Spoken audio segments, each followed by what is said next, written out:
Right play 15வது கொஸ்டினை பாருங்க.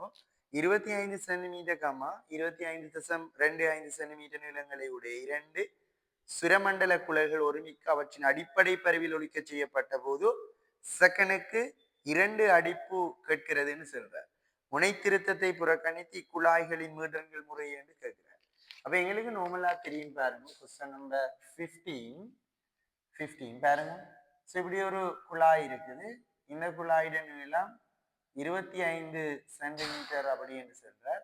இன்னும் ஒரு குழாய் இருக்குது. ஸோ அவர நீளம் என்ன 25.25 சென்டிமீட்டர் சொல்றார். ரெண்டுமே அடிப்படை பரிவில் என்ன செய்யப்படுது ஒலிக்க செய்யப்படுது அப்படின்னு சொல்றாரு. அடிப்படை பரிவில் ஒலிக்க செய்யப்படுது இல்லையா?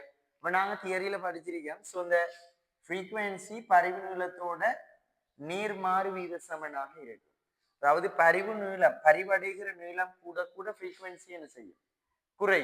அப்ப இங்க பாருங்க இவர ஃப்ரீக்வன்சியை எஃப் எடுத்தால் இவர பரிவடைகிற நீளம் இந்த குழாய்க்குள்ள வழிமுறைகள் பரிவடைகிற நீளம் கூட. ஸோ ஆகவே இவர ஃப்ரீக்வன்சி குறைய அடிப்பு மீட்டர் 2 என்றபடியால இவர் எஃப் இருந்தால் இவர் கண்டிப்பா எஃப் -2 இருப்பார். எஃப் +2 இருக்க முடியாது. ஏன் எஃப் +2 இருக்க முடியாது? ஸோ இவரை விட இவருக்கு குறைய இவர் இந்த குழாய்க்குள்ள பரிவடைகிற வழி நிகழ்ற அளவு வழி என்ன ஸோ கீழுக்குள்ள குழாய்க்குள்ள பரிவடைகிற வழி நிகழ்ற நீளம் குறைய வழி நிகழ்ற நீளம் கூட. ஸோ ஆகவே இவர ஃப்ரீக்வன்சி அவரை விட குறையத்தான் இருக்கும். கூட இருக்கையில் ஆகவே எஃப் -2 தான் போடுவோம். எஃப் +2 என்ன செய்யலாது போட முடியாது. ரைட் இப்ப பாருங்க. ஸோ அப்ப நாங்க இந்த தொடர்பை இதுக்கு பயன்படுத்தினா டிரெக்டா ஆன்சர் வரும். ஸோ அப்ப நாங்க சொல்லுவோம் இங்க எஃப் நேர்வீத சமன் 1/25 எஃப் -2 நேர்வீத சமன் 1/25.25 இத பாருங்க. இதை ஒரு தொடர்பாக எடுப்போம். இது இரண்டாவது தொடர்பு. முதலாவது தொடர்பை இரண்டாவது தொடர்பால பிரிக்கைக்குள்ள எஃப் -2 என்றது எஃப் -2 என்றது எங்களுக்கு வரும் பாருங்க. இதை நாங்க இந்த பின்னத்தின் இந்த பின்னம் தலைகீழாக்கிக்குள்ள 25.25 என்று வரும். குறுக்கு பெருக்கம் செஞ்சோம்னா 25f சமன். ஸோ இதை பெருக்கிக்குள்ள 25.25f மைனஸ் இதை பெருக்கிக்குள்ள என்ன வரும்? ஸோ 2ஆல பெருக்கிக்குள்ள 50.5 இல்லையா? ஸோ அப்போ எங்களுக்கு வரும் 50.5 என்று வரும். 50.5 என்று வரும். ரைட் இப்போ பாருங்க. ஸோ இதுங்கால வரும். ஸோ அப்போ 50.5 சமன். ஸோ இதுங்கால போய்க்குள்ள 0.25f என்று வரும். ஸோ அப்போ இதுல இருந்து நாங்க எஃப்எஸ்எல் எப்படி வரும்? எஃப் இஸ் ஈக்குவல் நாங்க கைக்கேல்.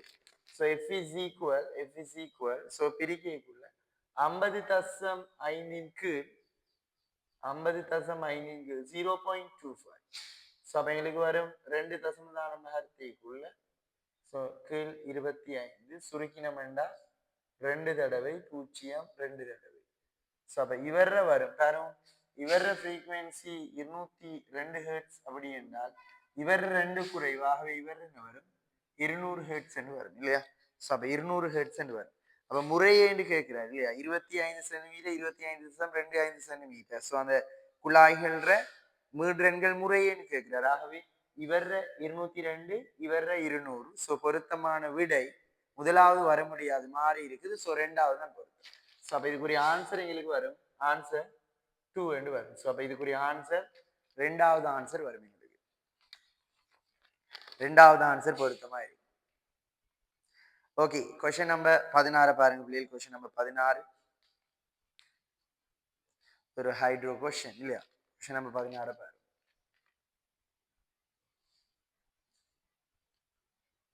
क्वेश्चन நம்பர் 16 4 சென்டிமீட்டர் ஆரையுடைய குழாய் ஒன்றினுள் ஆரை 2 சென்டிமீட்டரை உடைய ஒரு கம்பி ஒன்று சேர கம்பி ஒன்று ஒரே அச்சு ஆகுமாறு உருவில் காட்டியவாறு வைக்கப்பட்டுள்ளது. காட்டியவாறு திரவம் உறுதியாக பாயும் போது கம்பி இல்லாத பகுதியில் திரவத்தின் கதி V1 கம்பி உள்ள பகுதியில் திரவத்தின் கதி V2 ஆயின் V1 V2 என்ற ரேஷியோ எங்கள்கிட்ட கேட்கிறார் இல்லையா? ரைட். இப்ப இந்த क्वेश्चन பாருங்க பிள்ளைகள். क्वेश्चन நம்பர் 16 பாருங்க. क्वेश्चन நம்பர் 16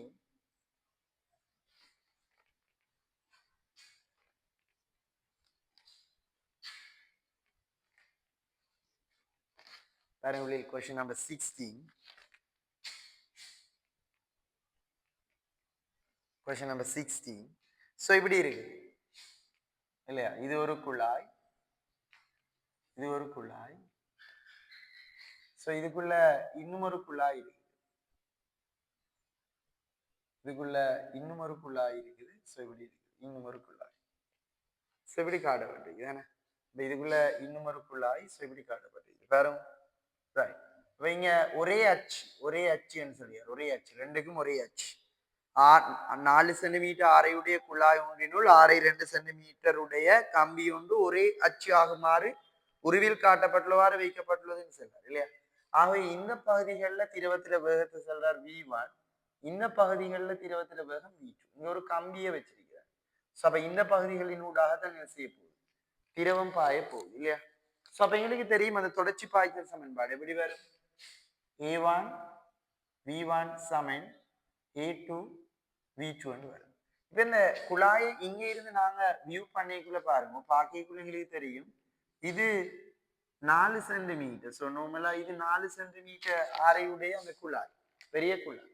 ஸோ இதுக்குள்ள அதே அச்சு பற்றி, ஏன்னா அதே அச்சு பற்றி ஒரு கம்பி வைக்கப்பட்டிருக்கு.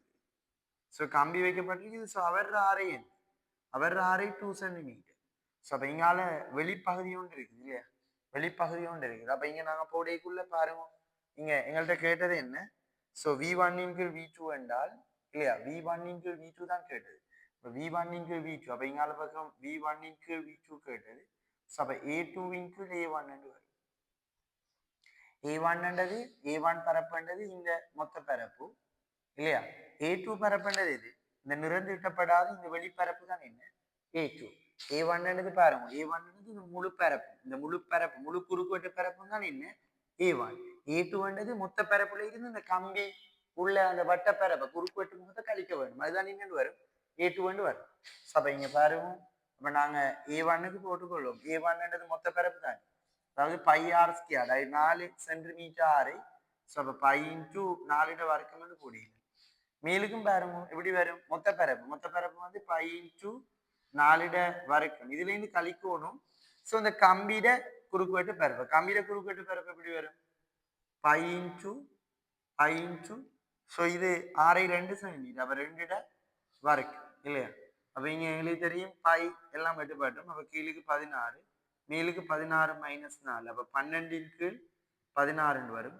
4ஆல சுருக்கினோம்னா 3 கீழ் 4 வரும். அப்ப V1 கீழ் V2 என்றது 3 கீழ் 4 அப்படி என்று வரும். 3 கீழ் 4. ஸோ எத்தனையாவது விடை பொறுத்த 3 கீழ் 4 சொல்லுங்க. 3 கீழ் 4 5வது விடை பொறுத்து இல்லையா? இப்போ நார்மலா தொடர்ச்சி பாய்ச்சல் சமன்பாட்டை அடிப்படையாக கொண்டது பாருங்க.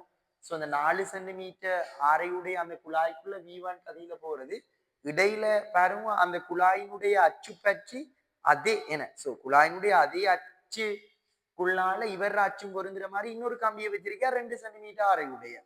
ஸோ அப்ப இப்ப இந்த வெளிப்பகுதிகளின் ஊடு தான் இப்ப என்ன செய்ய போகுது? திரவம் உறுதியாக பாய போகுது. அப்படி பாயக்குள்ள நாங்க சொல்லுவோம் A1 V1 A2 V2க்கு சமம். அப்ப V1 இன்டு V2 கேட்டால் அது A2 இன்டு A1 ஆக இருக்கும். அப்ப A1 என்றது இந்த மொத்த பரப்பு 4 சென்டிமீட்டர் ஆரையுடைய அந்த மொத்த பரப்பு. அப்ப நாங்க பை ஆஸ்கியாட் கூடியக்குள்ள பை இன்டு 4 சென்டிமீட்டர் வரைக்கும். மேலுக்கு கீழுக்கெல்லாம் சென்டிமீட்டர்ல வருது. கட்டாய் என்ன செய்யும்? இல்லா போயிடும். சிக்கலில் அழகு மாற்றம் செய்ய தேவையில்லை. MCQ கொஸ்டின் தான். ரைட். அப்ப இல்ல பாருங்க இங்க, ஸோ இங்கால V2 என்ற உறுதி நிலையில பாயப்போற பரப்பு என்னவா இருக்கு? மொத்த பரப்புல இருந்து கம்பிர குறுக்குவெட்டு பரப்பு கழிக்கணும். அப்ப அந்த வெளிப்பகுதியினோடு தான் என்ன செய்யும்? நிறந்தூட்டப்படாத பகுதியினோடு தான் அந்த திரவம் உறுதியா பாயப்போகுது. அவை அந்த பரப்பு போடையக்குள்ள மொத்த பரப்பு மைனஸ், ஸோ அந்த கம்பிட பரப்பை என்ன செய்யும்? கழிக்கணும். கழிக்கக்குள்ள எங்களுக்கு ரேஷியோ எங்களுக்கு வருது என்ன? 3/4 அப்படின்னு வரும். சரி ரைட், ஒருக்கா நோட் பண்ண வேணும்.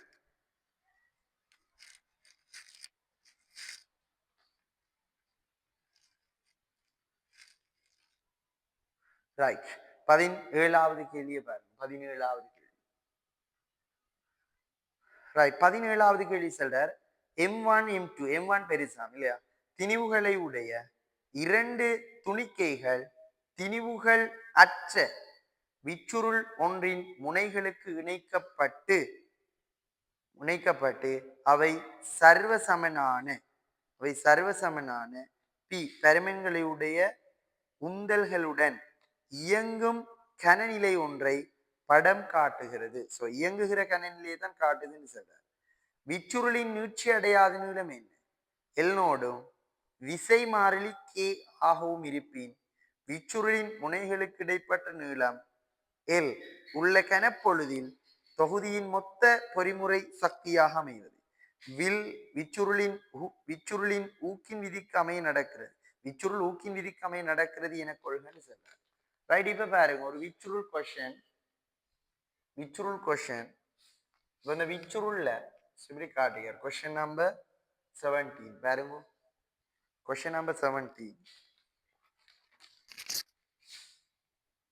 இங்க கொஸ்டின் நம்பர் 17 பாருங்க. இப்போ கொஸ்டின் நம்பர் 17 இங்க ஒரு திணிவு இருக்கு. இந்த திணிவோட ஒரு ஸ்ப்ரிங் கனெக்ட் ஆயிருக்குது இல்லையா? ஸோ இங்கால இன்னொரு திணிவு, ரெண்டு திணிவு. இந்த திணிவு M1 சொல்றாரு, இந்த திணிவை M2 சொல்றாரு. இது பாரமற்றது. M1 பெருசு, M2 சின்னன்னு சொல்றாரு. ரைட், இப்ப தொடர்ந்து சொல்றார் என்ன, இரு சர்வசமனான பருமன்களுடைய உந்தம் நார்மலா உந்தல்களுடன் இயங்கும் கனநிலை ஒன்றை படம் காட்டுகிறது. ரைட், இயங்குகிற அந்த பாயிண்ட் தான் இந்த படமும் காட்டுது. ரைட், இங்கால பக்கம் உந்தம் Pன்னு சொல்றாரு.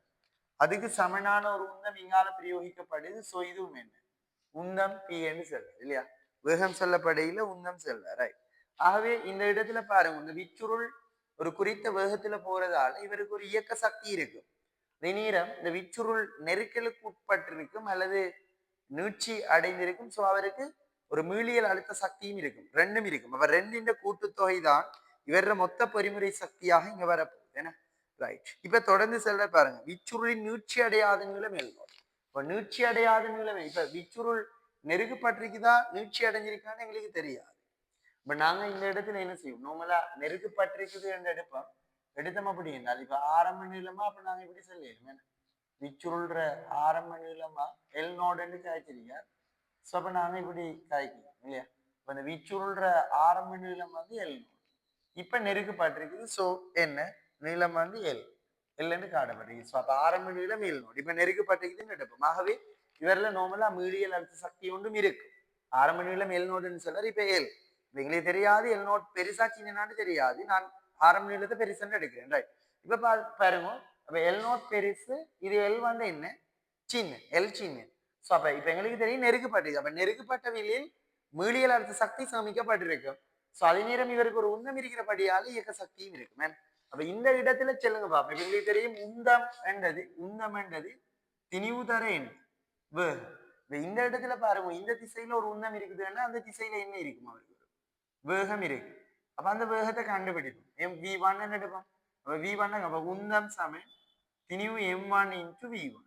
ஆகவே V1 எப்படி வரும், உந்தத்தின் கீழ் M1 வரும். ஆகவே இந்த இடத்துல இவருக்கு இந்த திசையில ஒரு வேகம் இருக்கு, V2 எடுப்போம். ஆகவே V2க்கு எப்படி வரும், அதே உந்தத்தின் கீழ் அந்த அவர திணிவு M2 வரும் இல்லையா? அப்ப எங்களுக்கு திணிவுகள் தெரியும். ஆகவே மொத்த இயக்க சக்தி சொல்லிடுமா இல்லையா? மொத்த இயக்க சக்தியை சொல்லிடும் இல்லையா? ஆகவே இவர பொறிமுறை சக்தி என்றது இயக்க சக்திகளோட கூட்டுத்தொகை. பாருங்க, இந்த திணிவுக்கு ஒரு இயக்க சக்தி இருக்கும். அவர் எப்படி வரும், half into திணிவு M1 into உந்தம் எப்படி வரும், sorry வேகம் V1 வரைக்கும். V1 வரைக்கும் என்று சொன்னா P squared இன் கீழ் M1 வரைக்கும் இல்லையா? பிளஸ் இவருக்கு ஒரு இயக்க சக்தி இருக்கும், half into திணிவு M2. ஸோ அவர பாருங்க வேகம் V2க்கு சொல்லும் உந்தத்திட வர்க்கத்தின் கீழ் திணிவுட வர்க்கம் M2 வர்க்கம். அப்ப M2 வெட்டுப்படும், M1 வெட்டுப்படைக்குள்ள எங்களுக்கு வரும் P squared இன் கீழ் 2M1 வரும். இங்கால எங்களுக்கு வரும் P squared இன் கீழ் 2M2 வரும். ஸோ இதோட என்ன சக்தியும் வரும், அவர மீளியல் அழுத்த சக்தியும் வரும் இல்லையா? மீளியல் அழுத்த சக்தியும் வரும் பாருங்க. ஸோ இப்படி ஆன்சர் இருக்கிறது என்ன, P squared over 2M1 2M2 இருக்கிறது. அதோட பிளஸ் என்ன மீளியல் அழுத்த சக்தியும் வரும். முதலாவது அப்ப பொருத்தம் இல்லை, இரண்டாவது பாசிபிள், மூன்றாவதும் பாசிபிள், நான்காவதும் பாசிபிள், ஐந்தாவதும் பாசிபிள் இல்லையா? Right, okay. மீளியல் அழுத்த சக்தியை கண்டுபிடிக்கும். மீளியல் அழுத்த சக்தி எப்படி வரும், மீளியல் அழுத்த சக்திக்கு சொல்லுவோம், அதாவது விச்சுருள் நெருக்கப்பட்ட விச்சுருள் அல்லது நீட்சி அடைந்த விச்சுருள் மீளியல் அழுத்த சக்தி half வில் மாறிலி இன்டு என்ன வரும் 100 வர்க்கம் இல்லையா? அப்ப இந்த இடத்துல பாருங்க half into இவர விசை மாறிலியே k ன்னு சொல்றாரு. அப்ப k into இவர 100 என்ன ஆரம்ப நீளம் L1 L0. சோ இப்ப L என்றால் L நாட் மைனஸ் L முழுவதன் வர்க்கம் என்று வரும். இந்த இடத்துல half into நான் தொடர்ந்து சொல்லுவேன் k into n L naught minus L முழுவதன் வர்க்கம் என்ன half into k into L naught minus L முழுவதன் வர்க்கம் என்ன. சோ இதை கூட்ட வேணும். இப்ப இந்த இடத்துல பாருங்க எங்களுக்கு தெரியும் நார்மலா பாருங்க நாங்க எடுத்த ஆரம்ப நீளம் விச்சுருட ஆரம்ப நீளம் L நாட் N ரைட். கவனிங்க பிள்ளைகள் விச்சுருட ஆரம்ப நீளம் L நாட் வந்து நாங்க உயர்வுன்னு எடுத்தோம். சோ அதால இந்த இடத்தை நீட்சி போடைக்குள்ள L நாட் மைனஸ் L என்று போட்டுக்கொண்டோம் இல்லையா? யாராவது மாறி ஆரம்ப நீளம் L நாட் சீன் எடுத்தா L மைனஸ் L நாட்னு வரும். ஆனால் எங்களுக்கு இறுதி விடையில எந்த சிக்கலையும் வரப்போறது இல்லை. நீ நார்மலா மேத்ஸ்ல படிச்சிருக்கீங்க எக்ஸ் மைனஸ் y முழுவதன் வர்க்கம் என்று சொன்னாலும் y மைனஸ் எக்ஸ் முழுவதன் வர்க்கம் என்று சொன்னாலும் ரெண்டுமே ரெண்டுக்கும் விரிவெழுதிக்குள்ள ஒரே கோவை தானே வரப்போகுது இல்லையா? ஸோ ஆகவே இந்த இடம் கணித ரீதியாக சரியா வருது. ஆனால் இந்த கேள்வியில சொல்லியிருக்க வேணும் இது நெருக்கப்பட்டிருக்கா அல்லது நீட்சி அடைஞ்சிருக்கான்னு சொல்லியிருக்க வேணும். அப்படி செல்ல இல்லை என்றாலும் இது பாசிபிள். ஸோ இப்படி வரும். அப்ப இதுல யாராவது ஆன்சர் போட்டிக்குள்ள எல் மைனஸ் எல் நோட் முழுவதன் வர்க்கம் என்றாலும் சரி. இப்ப இதுல பாருங்க கூட்டுப்பட வேணும். ஆகவே முதலாவது பொருத்தம் இல்லை, அஞ்சாவது பொருத்தம் இல்லை. அதுல பாருங்க மூன்றாவது பொருத்தம் இல்லை, ஸ்கியாடி இல்லை. ஆனால் ரெண்டாவதும் நாலாவதும் என்ன செய்யுது பொருத்தமா வருது இல்லையா? ரெண்டாவதும் நாலாவதும் பொருத்தமா வருது. ஆகவே இந்த கொஸ்டினுக்கு ரெண்டு ஆன்சர் வரும். எல் மைனஸ் எல் நோட் என்றாலும் எல் நோட் மைனஸ் எல் என்றாலும் ரெண்டுமே சரியாகவே இந்த கொஸ்டின் 17வது கொஸ்டினுக்கு எங்களுக்கு ஆன்சர் வரும். நான்காவதும் இரண்டாவதும் பொருத்தமாக இருக்கும்.